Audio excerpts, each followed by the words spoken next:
ഒമാനിൽ ചരക്ക് കപ്പലിന് നേരെ ആക്രമണം. ഹോർമുസ് കടക്കാൻ ശ്രമിക്കുന്നതിനിടെ ദഹിദ് തീരത്തിന് സമീപമാണ് ആക്രമണമുണ്ടായത്. ഇറാൻ അമേരിക്ക ധാരണയ്ക്ക് ശേഷമുള്ള ആദ്യ ആക്രമണമാണിത്.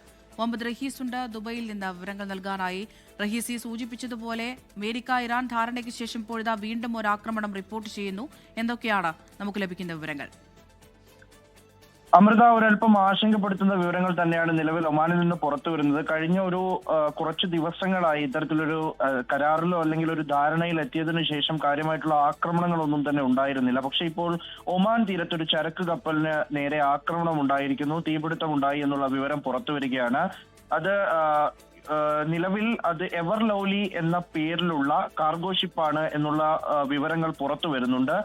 ഒപ്പം തന്നെ സിംഗപ്പൂർ പതാക ഉണ്ടായിരുന്ന വെസലാണ് എന്നുള്ള വിവരം കൂടി പുറത്തു വരുന്നുണ്ട്. അപ്പോൾ സിംഗപ്പൂർ കപ്പലിനാണ് ഇത്തരത്തിൽ ആക്രമണം ഉണ്ടായിരിക്കുന്നത് എന്നാണ് ഏറ്റവും ഒടുവിൽ മനസ്സിലാക്കാൻ കഴിയുന്നത്. ഈ ഒമാനിലെ ദഹിത്ത് പോർട്ടിന് സമീപം 7.5 നോട്ടിക്കൽ മൈൽ അകലെയാണ് ഇത്തരത്തിൽ ആക്രമണം ഉണ്ടായിരിക്കുന്നത്.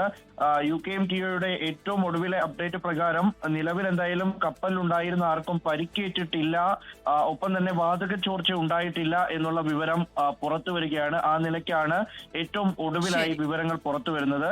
എന്തായാലും ഇറാൻ അമേരിക്ക ധാരണയ്ക്ക് ശേഷമുള്ള ആദ്യ ആക്രമണമാണ് ഉണ്ടായിരിക്കുന്നത്. വിവരങ്ങളാണ് മുഹമ്മദ് റഹീസ് നൽകിയത്.